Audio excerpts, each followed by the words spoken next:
Muy buenos días. El Hospital de Emergencias Pediátricas saluda a todos los presentes.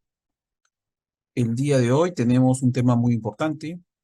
El tema es la interculturalidad en la atención de salud en el contexto de los conflictos sociales.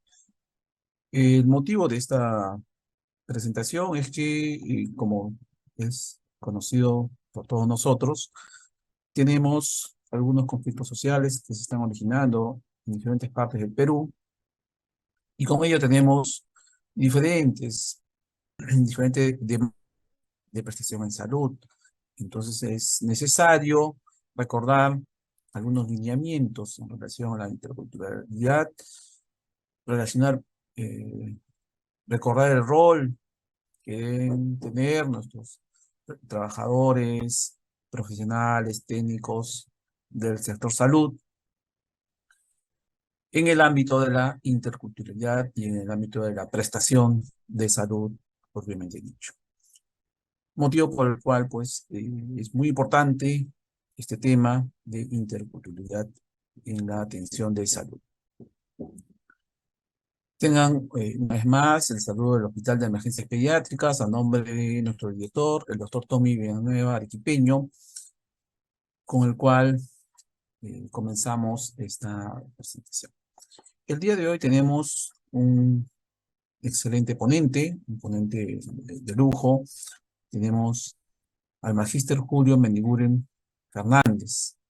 Él ha sido paz director ejecutivo de la Dirección de Pueblos Indígenas Originarios, de la Dirección General de Intervenciones Estratégicas en Salud Pública del Ministerio de Salud. Es docente de pregrado, de posgrado, ha sido paz decano del Colegio de Enfermeros y un experto en el tema.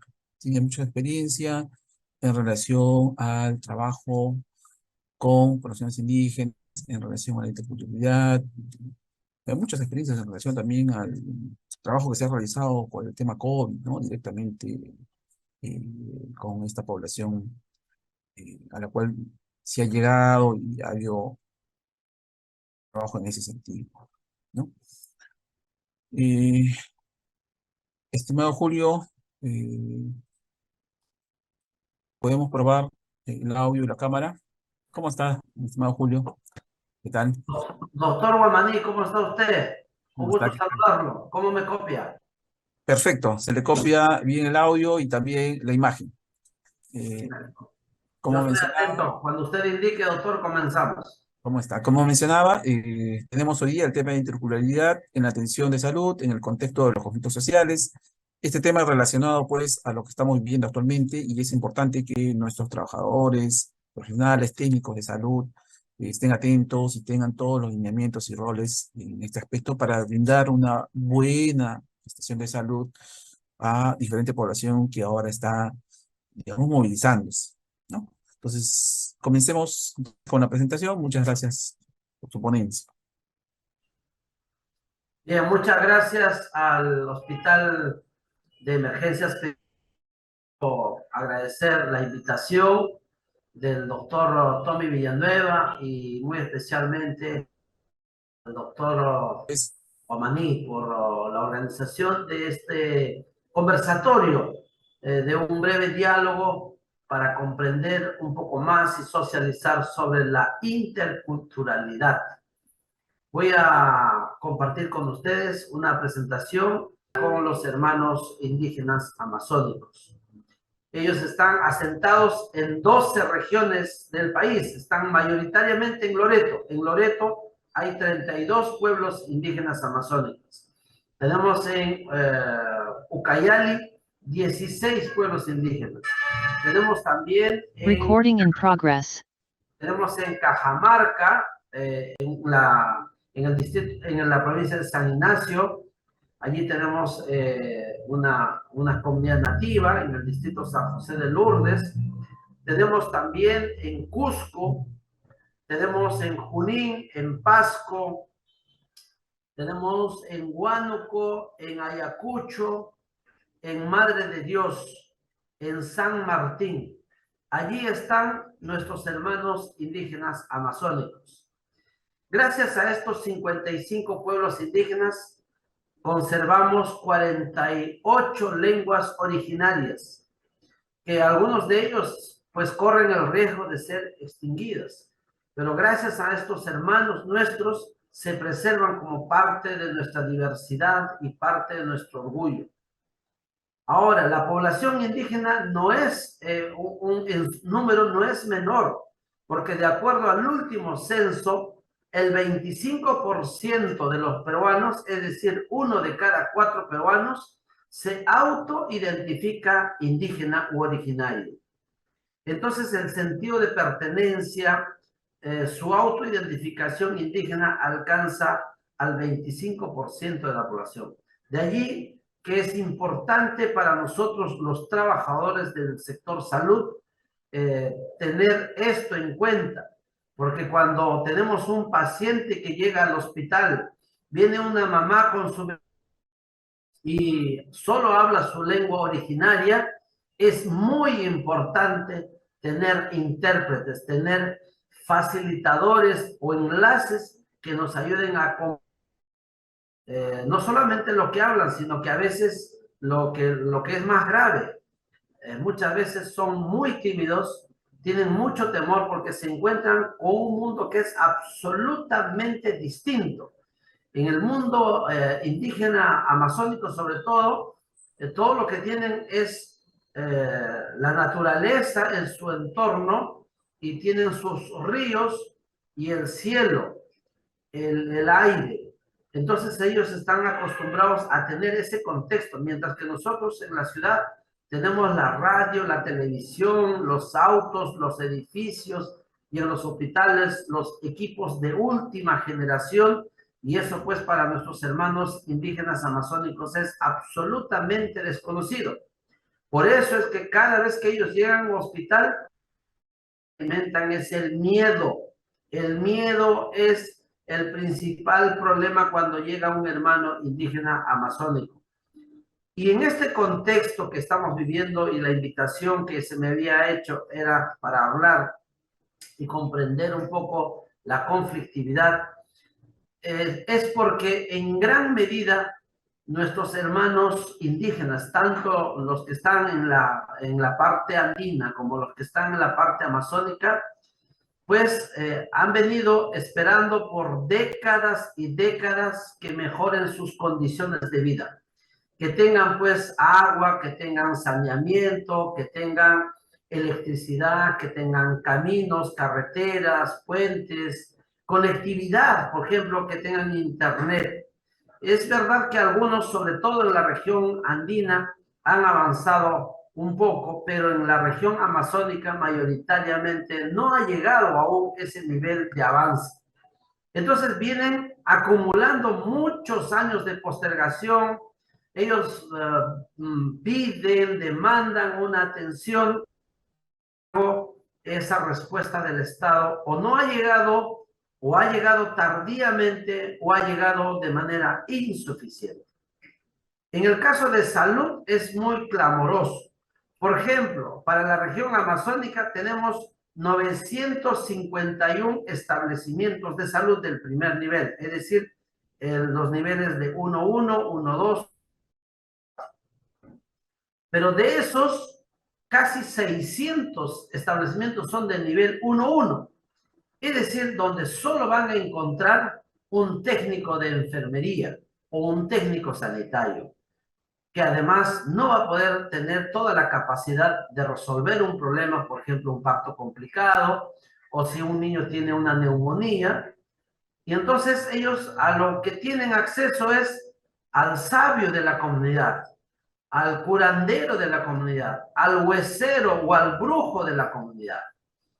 Y entonces el viaje, porque las distancias entre las comunidades nativas y un establecimiento de salud a veces es muy lejano. Hay comunidades, sobre todo en la región de fronteriza, donde tienen que viajar 3 días, 4 días en río, y entonces en esas circunstancias pues ocurren hechos lamentables como la pérdida de vidas humanas.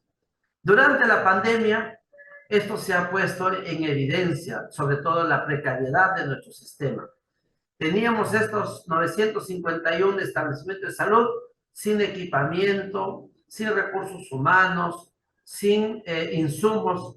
Imagínense si en Lima, que es la capital del país, no teníamos esas condiciones como para afrontar la gran cantidad de pacientes con COVID. Ya se imaginarán ustedes, pues, cómo ha sido la situación en estas poblaciones indígenas. Entonces, en el ministerio se elaboró un plan diferenciado, un plan especial para atenderlos a ellos. Se asignó alrededor de 80 millones de soles en el primer año, con lo cual se compraron concentradores de oxígeno, porque no se podía llevar hasta allí balones de oxígeno. Se tenían que equipar con pulsoxímetros, los termómetros, los tensiómetros, es decir, lo más básico para que el técnico sanitario, el personal de salud, los serumistas pudieran tener a su mano. Sin embargo, de estas comunidades salen, en el caso de los amazónicos, sale el petróleo.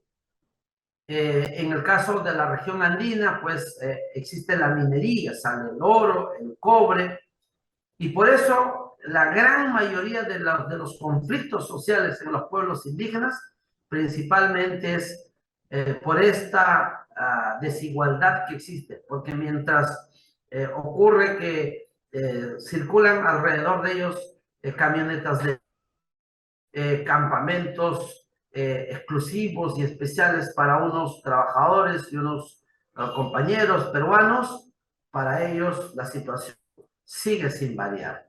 Entonces, esa sensación de trato diferenciado, ellos lo señalan como discriminación. Ellos se quejan permanentemente de que el Estado los discrimina. Los diferentes gobiernos les ofrecen el oro y el moro y no se cumple. Y en eso tenemos una senda de actas de acuerdo que se han suscrito y que muchas veces no se han cumplido. Entonces, esa sensación, ese dolor, esa frustración se ha ido acumulando, acumulando y acumulando, y han sentido en un momento que ya no dan más. Y entonces esa sensación humana que todos a veces hoy se está acumulando y se está encaminando además asusados en algunos casos puede ser por ideologías, otras por intereses o por objetivos o por alguna que se agudicen un poco más estos conflictos. Entonces, ¿qué consecuencias tenemos? Están cerrándose, los hospitales están desabasteciéndose de medicamentos, de oxígeno, de insumos que el personal necesita. El personal que salió de vacaciones no está pudiendo retornar a su trabajo. El personal de salud, a su vez, no puede salir a las grandes ciudades porque no tienen, o los medios se les ha agotado o los caminos están bloqueados. Nuestras ambulancias han sido afectadas. Según el ministerio, ya creo que alrededor de 20 ambulancias han sido totalmente inoperativas en este momento, y eso pues está afectando la salud y la vida de nuestros hermanos. Niños recién nacidos, mujeres gestantes han ido falleciendo o están llegando muy más de la confrontación con las Fuerzas Armadas, la policía, en fin, con estas escaramuzas todos hemos visto con profundo dolor la pérdida de nuestros hermanos policías, de nuestros hermanos campesinos, de nuestros hermanos indígenas. Para nosotros, los que trabajamos en el sector salud o los que hemos trabajado, la vida y la salud no distingue a nadie. Nosotros brindamos nuestros cuidados y las todos por igual. Entonces, en este marco de la conflictividad, en el Ministerio de Salud existe una dirección que se llama la Dirección de Pueblos Indígenas y Originarios. Desde esta dirección lo que se impulsa es justamente acuerdos, diálogos que puedan prevenir la conflictividad, y al menos durante la pandemia y hasta este día, digamos, no hemos tenido personal secuestrado, personal retenido, producto de estos conflictos. En el pasado ha sido casi muy frecuente, y eso gracias a que hemos establecido un canal de diálogo abierto con los diferentes ministros, altas autoridades, y en esto la Dirección de Pueblos Indígenas ha jugado un rol importante para canalizar, y también porque hemos recibido colaboración de nuestros colegas de los hospitales. ¿Cuántas veces hemos llamado, por ejemplo, al Hospital de Emergencias Pediátricas y les hemos pedido una atención diferenciada para nuestros hermanos indígenas? Porque ellos, como ya les dije, tienen temor, no pueden comunicarse fácilmente, por costumbre ellos se movilizan con toda su familia, no conocen a nadie aquí en Lima, entonces hemos pedido tratamiento diferenciado, casi inmediato, y felizmente hemos encontrado respuesta, tanto en los directores como de todo el equipo de salud. Y entonces en este mecanismo de diálogos hemos tenido por lo menos 34 compromisos. De estos 17 se han cumplido, 13 están en desarrollo y hay 4 que están pendientes, pero estos generalmente han sido por limitaciones de presupuesto. Entonces, algunos espacios de diálogo que son emblemáticos con los pueblos indígenas están, por ejemplo, la consulta previa por el lote 192, que incluye las cuencas del río Pastaza, el río Marañón, el Tigre, el río Corrientes y el río Chambira en Loreto, de donde sale el petróleo. Tenemos, por ejemplo, con las comunidades de San José de Saramuro, que es donde frecuentemente se cierra el río en el caso de Loreto. Tenemos las comunidades de Urarinas y Parinari, y que hemos visto el año pasado, sobre todo, derrame de petróleo en la comunidad de Cuninico, y los APUs han salido en todos los medios a reclamar presencia del Estado. Y el acta con las comunidades de la provincia de Espinar, que es una provincia cusqueña en el Perú, donde también tenemos mucha conflictividad, y ahí hemos tenido un acuerdo, felizmente basado en el diálogo, y está pendiente de desarrollo de algunos de estos compromisos. Entonces, muy importante para generar confianza con los pueblos indígenas es el nivel de cumplimiento.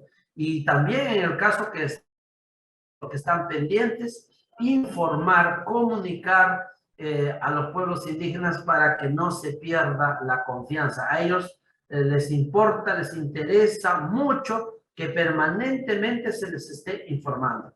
Y en ese sentido, en el ministerio, por ejemplo, para los hermanos de estas cuencas que he señalado, del Pastaza, Corrientes, Tigre, Marañón, Chambira, donde allí están 5 pueblos indígenas asentados, 5 amazónicos, el ministerio aprobó una política pública especialmente diseñado para ellos. Y ahí está la resolución ministerial 778, que el 30 de septiembre del año pasado aprueba esta política que se llama Plan de Salud Integral e Intercultural para monitorear la exposición a hidrocarburos en estas cuencas. Gracias a este plan, el año pasado se asignó alrededor de 8 millones de soles para ejecutar, y con el cual se ha podido implementar brigadas de salud, brigadas compuestas por médicos, por enfermeras, por obstetras, por odontólogos, técnicos de enfermería y un coordinador intercultural, que es un enlace indígena, que es el que acompaña para que tengan buena comunicación y buen relacionamiento. Deben conocer, mis estimados colegas, que cuando se ingresa a una comunidad, uno no puede ingresar como aquí, uno va a un asentamiento humano, a un bar. No, allá se tiene que coordinar con el APU. El APU, a su vez, convoca una asamblea a todos los miembros de la comunidad e informa lo que el Ministerio de Salud quiere hacer. Si va a hacer una campaña de salud, si va a hacer una vacunación. Y en asamblea ellos acuerdan autorizarlo o rechazarlo o postergarlo. Y ese acuerdo se tiene que cumplir. Nadie puede imponerlos. Entonces, para eso es necesario, pues, que tengamos un facilitador que en lengua originaria explique por qué el personal de salud debe ingresar. Si se ingresase sin estas autorizaciones, se corre el riesgo de que nuestro personal sea retenido, y ya hemos tenido en años pasados algunos incidentes graves. contra la integridad de nuestro personal. Entonces, no ingresa el personal de salud sin coordinación, siempre se ingresa con autorizaciones. Y eso pues requiere tiempo. También el personal tiene que ser personal comprometido, personal que sabe que tiene que recorrer 10 a 15 días en las comunidades donde no hay hotel, donde no hay restaurantes. Entonces tiene que aprovisionarse de algunos alimentos no perecibles. En fin, es toda una travesía, viajar por río, caminar, enfrentar las inclemencias del tiempo, las lluvias, y ese tipo de cosas, pues, no es fácil superarlo, y para muchos colegas a veces eso es atemorizante. Entonces tenemos muchísimo cuidado en seleccionar ese personal que van hasta estas comunidades a atender tanto en la sierra, en las alturas, como en la Amazonía. Entonces, en este plan, por ejemplo, se ha atendido, en total se han conformado 66 brigadas el año pasado y se han brindado, pues, alrededor de 263,000 atenciones de salud para estos hermanos indígenas.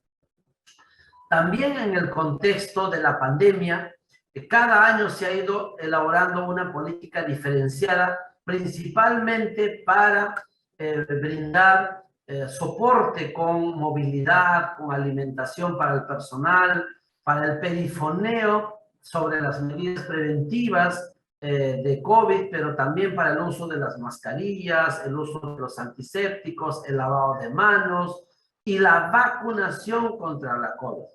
El año pasado, por ejemplo, para estas actividades, en los 2 últimos meses se nos asignó un presupuesto de alrededor de 3.5 millones, con lo cual se pudo llevar a esas 11 regiones amazónicas todos estos servicios que les acabo de comentar, y de esa manera se ha ido incrementando las atenciones y se ha ido incrementando la cobertura de vacunación.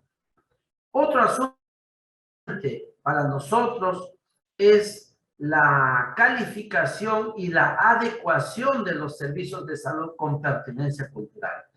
Ahí estoy, esa es mi imagen para los que no me conocen. Es una visita de supervisión a un centro de salud de Nauta que está en Iquitos, aproximadamente a 2 horas de Iquitos. Y ahí estoy ingresando a un servicio de consulta externa o consultorio de crecimiento y desarrollo. Noten ustedes que yo estoy utilizando una chaqueta con colores y con aplicaciones amazónicas. Y además ustedes pueden ver las imágenes y la señalética en lengua indígena.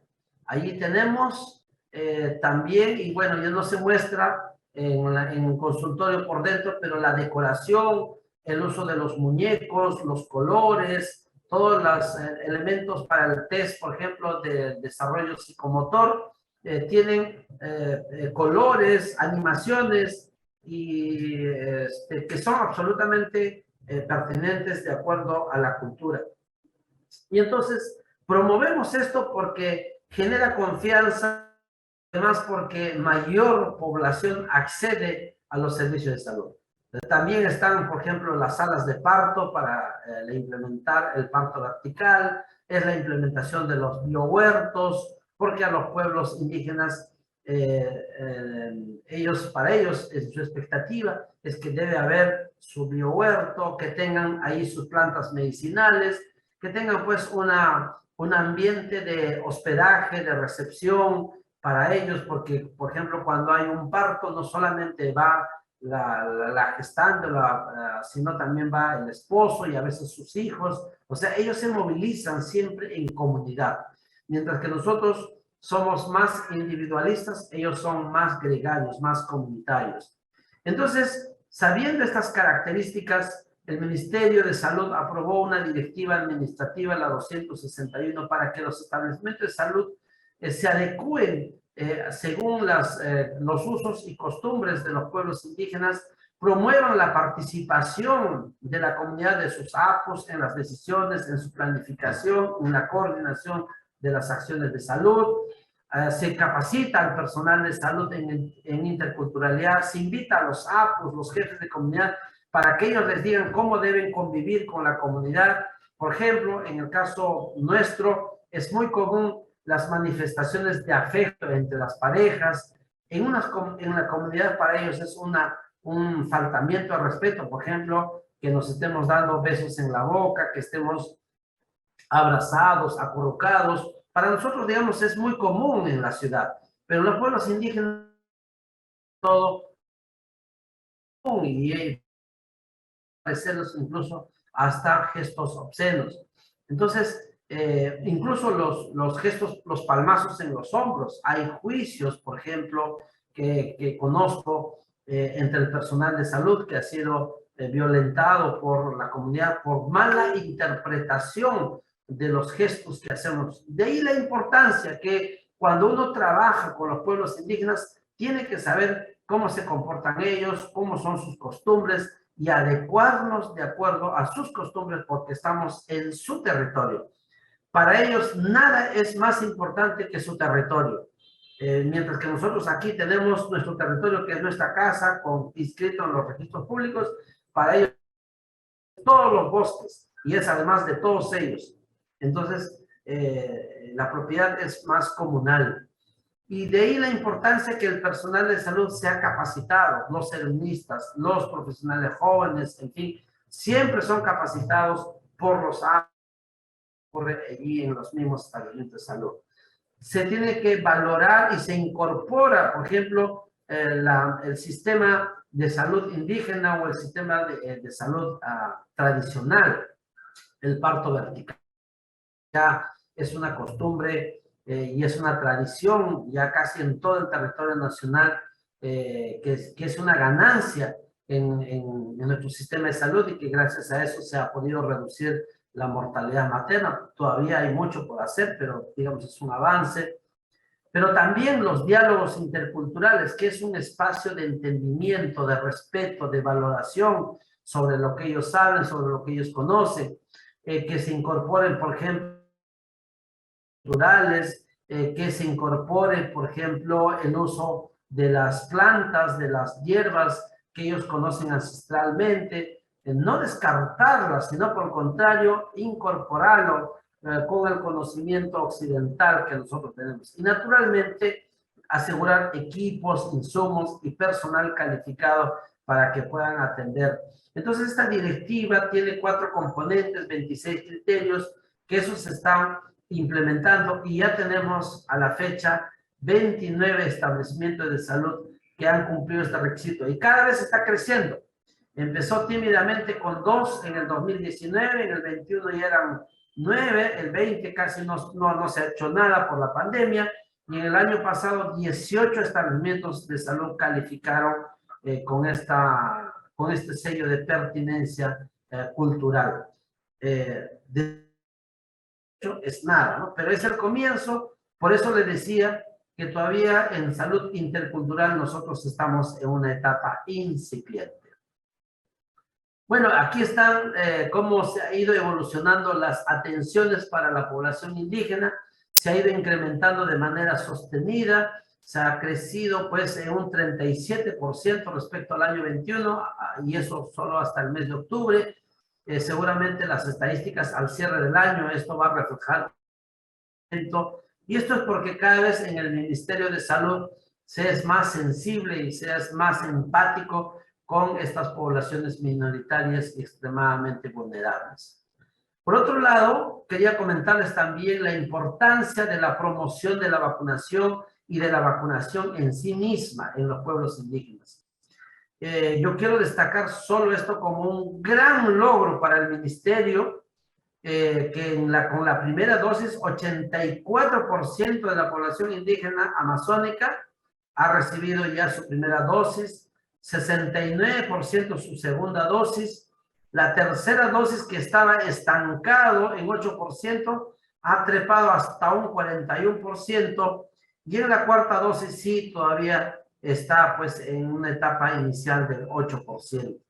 Y digo que es un logro importante porque hay 2 barreras, hasta 3 diría yo, que se ha tenido que enfrentar. Porque por una geografía distante, que hay que recorrer en la Amazonía. Y el otro tema es la dispersión poblacional, porque ellos viven en comunidades de 20 familias, de 200 personas en algunos casos, y las comunidades más grandes son, digamos, alrededor de 1000 personas, ¿no? Es poco raro, pero sí todavía existen. Y a eso hay que añadirle la resistencia al rechazo por razones culturales. En el año 2021, cuando se inicia la vacunación, se publicó con el apoyo de USAID, de CEDRO y otras instituciones, una encuesta hecha en los pueblos indígenas. Y se les preguntó sobre su intención de vacunarse. Y miren, 2 de cada 3 indígenas amazónicos no tenían ninguna intención de vacunarse. ¿Y cuáles eran las principales razones? La falta de información oficial de parte del ministerio sobre las bondades de la vacunación, pero la segunda es el miedo en la vacuna en sí misma. Luego aparecen todos los rumores, los comentarios sobre eso que decían, y a ellos les han dicho, y lo cual es verdad, verdad en el sentido del rumor, no que eso sea cierto, pero les dijeron a ellos, algunos charlatanes y mucha gente, y los movimientos antivacunas, que les iba a crecer la cola, que la vacuna representaba la marca de la bestia, que les va a salir un número de 666 en la frente, que a los hombres ya no se les iba a erectar el pene, con lo cual no iban a poder reproducirse, que a las mujeres se les estaba esterilizando, que era un chip que se les estaba colocando allí, que ya no van a, que se van a morir. En fin, una serie de cosas, todas por supuesto falsas, pero que generó miedo en los hermanos indígenas amazónicos. Entonces, no querían vacunarse, rechazaron la vacunación al principio, pero un trabajo intenso liderado desde la Dirección de Pueblos Indígenas con otras áreas como comunicaciones, las direcciones de promoción de la salud, las direcciones de Infosalud, también el Ministerio de Cultura, las agencias de cooperación, las directas y las propias organizaciones implementamos material comunicacional en lengua originaria y elaboramos hasta 32 lenguas originarias, con lo cual se hicieron llamadas pregrabadas, mensajes de texto, se difundieron en las redes sociales, en las radios locales, en la televisión, en las páginas web. También hubo spots de microprogramas, banner, como ustedes pueden ver en la imagen, con imágenes adecuados y pertinentes culturalmente. Se entregaron más de 5,000 megáfonos para que se hagan a nivel nacional. Se contrataron enlaces indígenas, ya que no podíamos contratar los agentes comunitarios, no podíamos pagarles, se contrataron enlaces. El Ministerio de Cultura contrató gestores interculturales, se distribuyeron USBs con mensajes de prevención, de importancia de vacuna para difundir en los altoparlantes comunitarios, se hicieron talleres regionales, se organizaron redes de comunicadores indígenas, las coordinaciones con todas las organizaciones indígenas, escucharlos a ellos, informarlos, respetarlos. A través del diálogo intercultural se elaboraron, se hicieron talleres de diálogo intercultural con el apoyo de CENSI, que es una dirección que estaba omitiendo, la colaboración de las plataformas itinerantes de acción social, los tambos, el programa País, en fin, y todos los programas sociales, las municipalidades, los gobiernos regionales, la cooperación internacional, las universidades permitieron entonces difundir estos mensajes y se llegó a más de 2 millones o quizás un poco más de audiencia, con lo cual se ha logrado esta información que acabo de comentarles. Ya digamos, como para ir concluyendo esta presentación bastante general, que luego quizás puedan haber algunas preguntas o que pueda despertar algunas inquietudes, debo señalar que nuestros pueblos indígenas en general requieren pues servicios de salud que culturalmente sean adaptados, y las brechas tanto de recursos como infraestructura puede ir cerrarse rápidamente. Ayer la señora Presidenta de la República, en una reunión con los gobernadores regionales, con funcionarios del Ministerio de Salud, anunció un plan de inversión agresiva para repotenciar los establecimientos del primer nivel de atención. Ojalá que dentro de estos estén incluidos estos establecimientos que atienden a los pueblos indígenas amazónicos y en general los pueblos indígenas también andinos, para que tengan logística, información y también más articulación e involucramiento de las organizaciones indígenas, sobre todo locales. También es muy importante señalar el cierre de brechas de recursos humanos.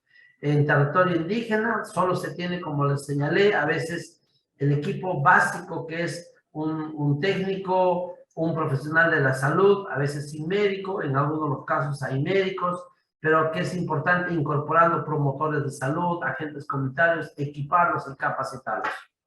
La promoción de la participación de los pueblos indígenas y el fomento del diálogo sin duda es clave. Durante la pandemia se conformaron comandos COVID indígenas, donde han estado sentados los APOs de las comunidades, los directores regionales de salud, el gerente general del gobierno regional, ayudó a que se visibilice y se atienda esta. Nosotros tuvimos la fortuna de organizarlos, de sentarlos, de propiciar en ellos acciones conjuntas, y eso ayudó a generar un clima de trabajo cooperativo, colaborativo y una atención especial a los pueblos indígenas. Y por supuesto los comités comunitarios de salud indígena, como los agentes comunitarios, la participación del médico tradicional, los líderes religiosos, incluso los brujos que hay en las comunidades, eso es muy importante. Nosotros a veces solemos despreciar. A mí me ha pasado como funcionario cuando he presentado un plan de fortalecimiento de atención intercultural. Algunos asesores se burlaron de mi plan diciendo, oye, tú me estás pidiendo plata para pagar brujos, chamanes, ¿cómo vamos a hacer eso? Estamos desnaturalizando nuestro sistema de salud. Claro, eso es porque no han comprendido, ni conocen, ni han entendido cómo es el comportamiento y las costumbres y las tradiciones de los pueblos indígenas. Por supuesto, yo los entiendo perfectamente, pero es así, a veces así lo tomamos nosotros, los que no hemos tenido la oportunidad de trabajar y de interactuar con los pueblos indígenas. Entonces, haberme recorrido todo el país, de canto a canto, me ha permitido, pues, conocer en sus sentimientos, en su bondad. Estos son pueblos que han resistido al narcotráfico, los taladores de madera, han soportado y han resistido plagas, pandemias, y ahora mismo siguen resistiendo. Y son peruanos como nosotros, que tienen todo el derecho de recibir la atención del Estado, y por supuesto nosotros como personal de salud, de garantizar su salud, su vida y su protección, porque estos son nuestros guardianes de nuestra biodiversidad y son, digamos, nuestros hermanos que nos dan orgullo ante el mundo por ser uno de los países que tiene la mayor cantidad de los pueblos indígenas que están asentados en nuestro territorio. Incluso hay alrededor de 17 pueblos indígenas que aún se encuentran en situación de aislamiento. Es decir, ellos todavía no han entrado a la civilización por decisión propia, y ellos están en las reservas naturales en el Perú. Todavía tenemos allí estos hermanos, y hay algunas comunidades que están en contacto inicial. Entonces, para todos ellos se requieren servicios de salud que estén suficientemente equipados con personal de salud, pero como no hay personal suficiente, nosotros hemos propuesto que se contraten los agentes comunitarios, que se los capaciten, que se incorporen a los técnicos para que ellos puedan tener también algunas atribuciones y competencias y puedan ser el gran soporte que necesita nuestro sistema de salud. Estas son algunas imágenes de nuestros niños, de nuestro personal de salud que tiene que recorrer comunidades cargando sus termos, sus vacunas, los medicamentos. Ahí tenemos enfermeros que caminan en la lluvia, en el barro. Tenemos ahí los médicos atendiendo a nuestros niños. Tenemos allí el personal de salud entregando los medicamentos, interactuando con los sapos, y estas son las condiciones en las que nuestros hermanos amazónicos, indígenas, reciben la atención del Estado. Creo que todavía hay muchísimo por hacer, pero reconociendo también que desde el Estado se han hecho muchas cosas muy importantes, y que nuestro sistema de salud a través de nuestros hospitales especializados hoy todavía mantienen vigente estas capacidades para poder atenderlos de manera empática. Esta sería una breve presentación general sobre el tema para el cual me ha convocado y me ha invitado el Hospital de Emergencias Pediátricas. Si hubiera alguna consulta, algún comentario, algún aporte, pues quedo dispuesto para la escucha. Muchas gracias, estimado Julio Mendibulim, por la presentación. Como le mencioné, es muy importante este tema, usted también lo ha mencionado, es muy importante debido pues que ahora tenemos muchos de nuestros hermanos en diferentes regiones, ¿no? Se han movilizado y hay que tener pues en cuenta lo que usted ha mencionado al momento de realizar la prestación de salud, ¿no? Es muy, muy importante. Muy bien, vamos a ver las preguntas. Tenemos una mano levantada, es el doctor Giovanni Meneses. Doctor Giovanni Meneses, ¿quiere hacer alguna consulta?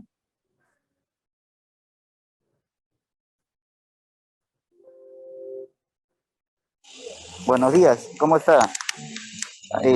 Aquí, Giovanni Meneses, yo he sido el director de la Dirección Ejecutiva de Medicina Tradicional del Centro Nacional de Salud Intercultural. Importante recordar de que el 12 de agosto del 2014 se logró mediante la resolución 211-2014 del INSA la, digamos, aprobación del documento técnico de diálogo intercultural en salud, en la que justamente se menciona los 3 momentos en los que se va a hacer el diálogo intercultural, ¿no? Un primer momento en que se logran identificar los autores, los actores que participan, otro segundo momento en que se hace el diálogo intercultural, y un tercer momento en que se logran planificar los acuerdos, ¿no? Los compromisos. Esto para que se pueda justamente negociar los significados interculturales para que la atención en salud pueda ser, digamos, de alguna manera exitosa y de una u otra manera se puedan evitar los conflictos sociales que tanto daño hacen al país. Muchas gracias. Muchas gracias, Giovanni. Bueno, estamos viendo, aparentemente está muy claro. Por acá tenemos, a ver, Nancy nos dice, por favor, una consulta. Las brechas actuales de acercamiento a los ciudadanos de comunidad andina, ¿cómo se está relacionado con el trabajo de MIDIS? Nos menciona Nancy, esas brechas actuales y el trabajo relacionado con el MIDIS. Sí, a la pregunta que hace la colega, la compañera, señalar que el Ministerio de Desarrollo e Inclusión Social en este momento tiene un acercamiento inmediato y directo, especialmente con la población que vive en situación de pobreza extrema. Por ejemplo, a partir del día de ayer se está entregando un pago adicional, una subvención económica extra a lo que regularmente recibían todos los adultos mayores del pensión 65, que son más de 623,000 en todo el Perú, están recibiendo y están cobrando ya en el Banco de la Nación 250 soles. Asimismo, en el programa Contigo, que atiende a los hermanos que están con discapacidad severa, se les está entregando 300 soles. Y a las familias, madres que tienen niños que están en el programa Juntos, se les está entregando 200 soles. En adición, se están activando las ollitas comunes y naturalmente los otros programas como Foncodes y los Cuna Más también están dando atención preferencial, diferenciada a la población que se encuentra en situación de pobreza extrema. Por otro lado, señalar, por ejemplo, que inmediatamente después de esta telecapacitación, tenemos una reunión con la Dirección de Inmunizaciones del Ministerio de Salud, con las DIRIS y con las DIRESAS a nivel nacional y con los gestores de los programas sociales de pensión 65 para la vacunación con la vacuna bivalente contra la COVID. De esta manera, proteger a nuestros adultos mayores que se encuentran en estado de vulnerabilidad. Y esto incluye, por supuesto, a nuestros hermanos indígenas, tanto andinos como amazónicos.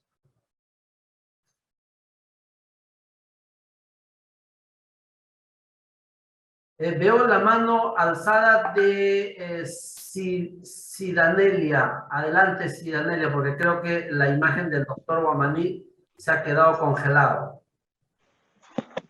Sí, con la venia del equipo. Muchas gracias, doctor Julio. Muchas gracias, doctor Roberto Guamaní.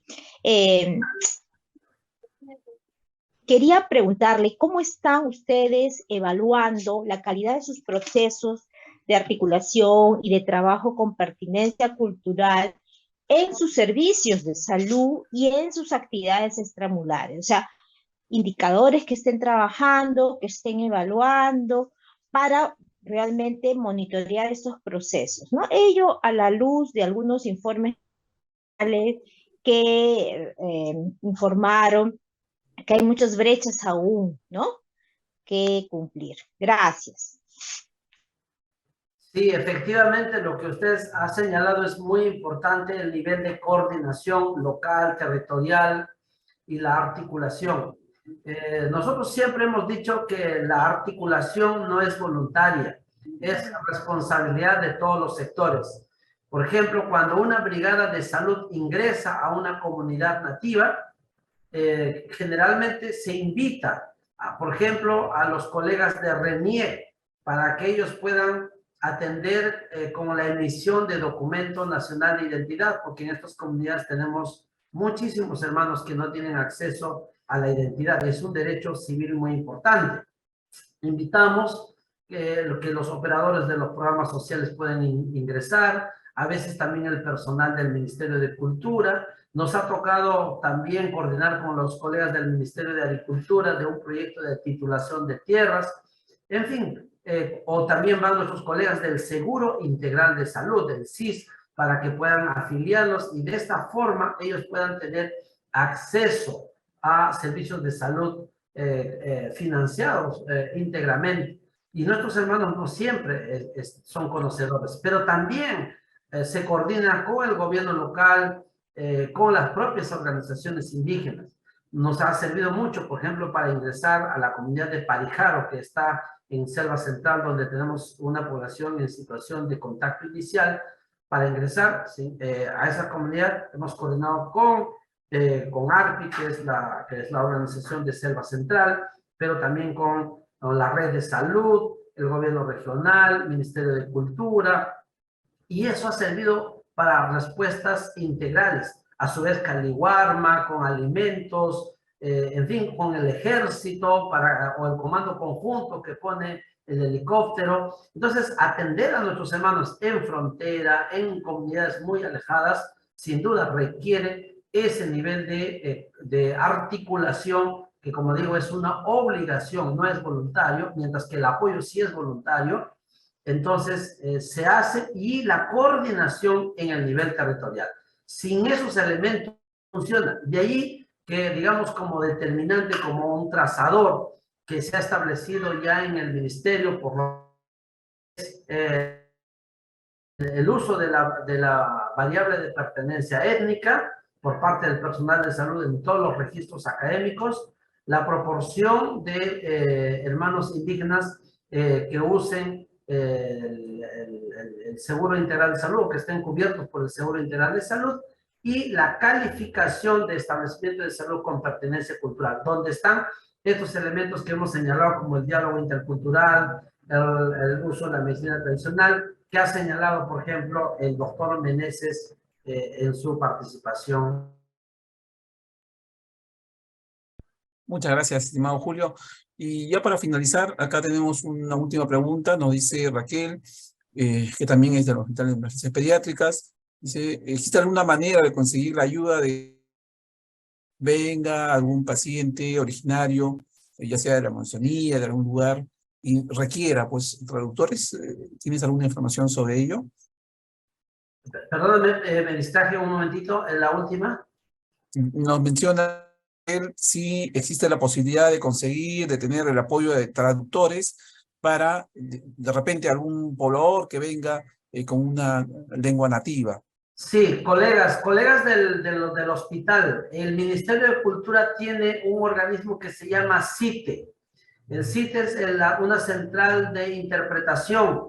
Ustedes llaman al CITE, en este momento no recuerdo el anexo, pero me comprometo a facilitarle al doctor Guamaní y quizás a través de él podamos difundirlo, pero el Ministerio tiene una unidad de auxilio para estas emergencias que se puede, porque realmente es una emergencia el que no podamos entender y no podemos comunicar y podemos interactuar con una persona indígena. Entonces el Ministerio de Cultura tiene un equipo de traductores que en tiempo real un médico puede llamar y con la paciente o el paciente, y entonces de esta manera se les puede apoyar. A veces también, bueno, en caso de quechua hablantes, digamos, es más fácil encontrar, casi siempre se tiene en los hospitales algún trabajador quechua hablante, pero sobre todo las lenguas amazónicas, ahí es donde se tiene dificultad, entonces tenemos allí traductores. Una cosa muy importante también,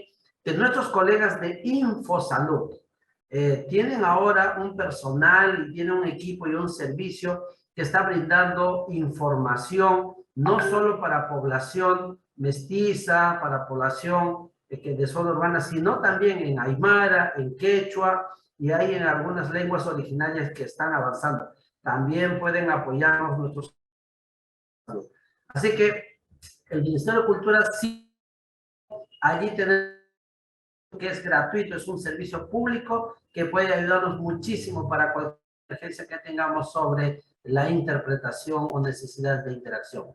Yo quería agradecerles infinitamente este espacio, este momento. Yo dejé la Dirección de Pueblos Indígenas hace una semana exactamente, en pensión 65, y desde aquí también igual nosotros los respaldamos a ustedes, los apoyamos, y también cuenten con nosotros para cualquier coordinación o articulación para pueblos indígenas, a nuestros hermanos y andinos. Muchas gracias y les mando un gran Guamaní por esto.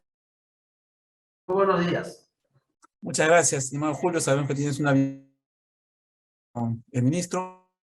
Saludos de nuestro Villanueva Arequipeño. Muchas gracias. Buen día.